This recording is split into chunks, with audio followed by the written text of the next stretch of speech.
नमस्कार दोस्तों, स्वागत है आपका एक बार फिर से आप ही के चैनल ग्रीन ट्रेडर में। और ये डेटा है, डेटा का एनालिसिस करते हैं। और डेटा का एनालिसिस करने से पहले दोस्तों मैं दो चीज़ बोलना चाहूँगा आपको, आज वो ध्यान से सुनिए।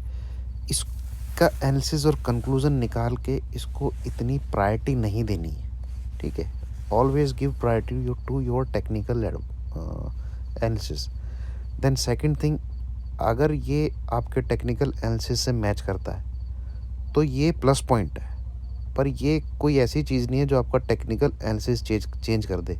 आप डेटा के बेस पे ही प्ले करना चाहते हैं तो ये एक हो गया पॉइंट नंबर बहुत इम्पोर्टेंट जो मैंने बात कही है। Always give weightage towards your technical analysis more than this data, what this data शे। देन सेकंड थिंग, ये डेटा आपने पढ़ लिया, आपने स्मार्ट मनी के हिसाब से कंक्लूजन निकाल लिया।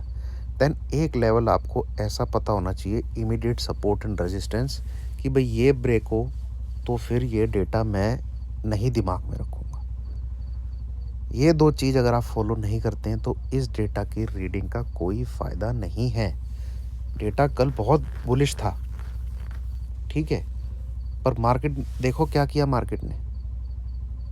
तो इस डेटा से कुछ नहीं कर सकते हैं आप जस्ट इसको रीड कर सकते हैं थोड़ा सा। अभी ये कॉन्ट्रैक्ट है, इस कॉन्ट्रैक्ट में कितनी पोजीशन है वो कैसे पता लगेगा भाई। मान लो मैंने कॉन्ट्रैक्ट डाला, उस कॉन्ट्रैक्ट में मैंने ले लिए 50,000 लॉट, और एक 3-5 बंदों ने मिला के उस 10 कॉन्ट्रैक्ट डाले, पर उनके मिला के हो रहे हैं क्या कहते हैं 10,000 लॉट। अरे तो भाई मेरे एक कॉन्ट्रैक्ट का वेटेज ज़्यादा हुआ ना। तो ये कॉन्ट्रैक्ट है, ये कोई डेटा नहीं है कि भाई किसके कितने लॉट हैं। तो थोड़ा समझिए, ठीक है। इसलिए आंख बंद करके नहीं प्ले करना है इसको। चलिए देखते हैं, शुरू करते हैं। क्लाइंट स्टॉक फ्यूचर निकाल के गया है, और इंडेक्स फ्यूचर अच्छे खासे बाई करके गया है, कॉल बहुत ज़बरदस्त बाई करके गया है, पुट राइट करके गया है, मतलब लुटना चाहता है।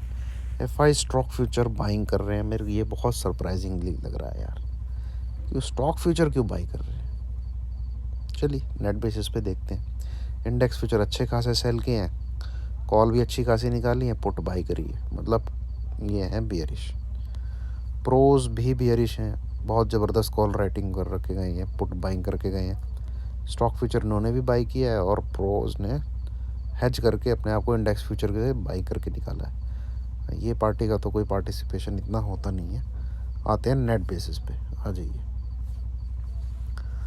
नेट बेसिस पे ये 16, 67, 30 स्टिल 30 अभी भी है, और ये बाई करके गए हैं 22, 4, 18। तो यहाँ पे इतनी कोई ख़ास डायरेक्शन है नहीं, क्योंकि एफआई ने कम किया डेटा तो प्रोज ने बढ़ाया है। तो इंडेक्स फ्यूचर से कोई ख़ास डायरेक्शन हम निकाल नहीं सकते नेक्स्ट वीक के लिए। यहाँ पे आते हैं तो यहाँ से बेरिशनेस है भाई।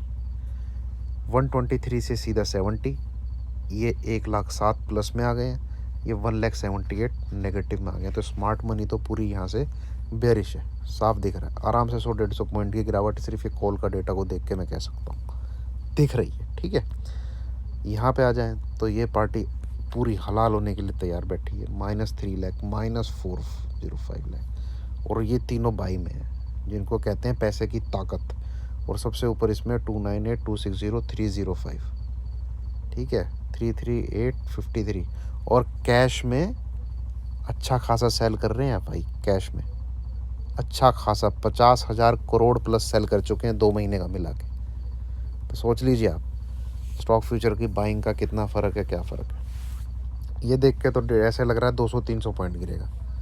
पुट का डेटा देख के पूरा एक ही राइट करके बैठे हैं, पता नहीं कौन सी पुट राइटिंग करके 16,500 कौन सी कर रखी है। उतरेगी इनकी चड्डियाँ, देख लेना आने वाले टाइम में, दिसंबर मंथ में। यहाँ पे तो ये मेरे लिए सरप्राइजिंग है दोस्तों, ये -1,00,000 तक पहुँच गए थे। एफआई की स्टॉक फ्यूचर बाइंग मेरे लिए सरप्राइजिंग है। या तो कोई पर्टिकुलर सेक्टर में ज़बरदस्त बाइंग हो रही है इनकी, वो देखना पड़ेगा, ठीक है। तो डेटा तो बेरिश है भाई, और जिस बेरिश मतलब clear cut bearish, ultra bearish, और उसमें एक दाग स्टॉक फ्यूचर की बाइंग एफआई की। जैसे चांद दिखता है ना, तो चांद में दाग होता है, ऐसे ये डेटा बेरिश है पूरा। पर इसमें एक चीज़ जो है मन को कसोट रही है, जो ये स्टॉक फ्यूचर की एफआईज़ की बाइंग। इंडेक्स गिरेगा, तुम पूरा सेल करके बैठ रहे हो, तो स्टॉक फ्यूचर क्यों बाई कर रहे हो यार। ठीक है, चलिए ये हो गया आपका डेटा। इस डेटा को आपको प्ले करना है, मतलब आपको शॉर्ट करना है, मंडे को आप शॉर्ट करना चाहते हैं, तो इस डेटा को आप आराम से पुट लीजिए। 17,000 की लीजिए, 16,900 की लीजिए, 16,800 की लीजिए, जो आपको लेनी है लीजिए। दिसंबर मंथ की लीजिएगा। इंट्राडे प्ले करते हैं तो फिर वो उसी दिन पोजीशन काट के जानी है। अगर आप सेम वीक की प्ले करते हैं, उसको कैरी नहीं करके जाना। ये हो गई पॉइंट नंबर 1 चीज़। पॉइंट नंबर 2 चीज़, अब भैया ये डेटा आप प्ले कर रहे हैं, शॉर्ट मार रहे हैं, ठीक है, तो कोई एक लेवल आपको निकालना पड़ेगा कि भैया इसके ऊपर चलेगा तो मैं शॉर्ट नहीं करूँगा। तो वो लेवल है आपका 17,060। इसके ऊपर अगर निफ्टी ट्रेड करता है तब आपको ये डेटा नहीं प्ले करना। सेम थिंग बैंक निफ्टी में 36,300, इसके ऊपर अगर बैंक निफ्टी ट्रेड करता है तब आपको ये डेटा प्ले नहीं करना। क्लियर है दोस्तों, इसको समझ लीजिए। निफ्टी बैंक निफ्टी दोनों के लेवल, रीडिंग कंक्लूजन करना दुनिया करती है, प्ले कैसे करना है वो आना चाहिए। इसको देख के आप प्ले करने लग जाओगे, चड्डी भी नहीं बचेगी घर में, ऐसे लुट जाओगे। तो अपना हम सही कर रहे हैं नहीं कर रहे हैं, ऑलवेज मार्क ए लेवल। मैं तो कहता हूँ कैश की बाइंग में भी कि भैया आपने रिलायंस बाई कर लिया तो कम से कम 2700-2800 चला गया, तो कोई एक लेवल हो ऐसा कि यहाँ इसके नीचे आएगा तो मैं बुक कर लूँगा। 2400 हो, 2300 कुछ तो हो, कब तक बैठे रहोगे। तो प्रॉफिट बुक ज़रूर बनता है, लेवल ज़रूर बनता है। अब इसको शॉर्ट करना है तो 17,060, 17,060, इसके ऊपर निफ्टी ट्रेड करेगा तो इसको दिमाग से निकाल देना। हाँ, ऊपर जाता है, घूम रहा होता है, बट जैसे ही यू टर्न मारे नीचे दोबारा शॉर्ट मारी। ठीक है, चलिए, थैंक यू वेरी मच।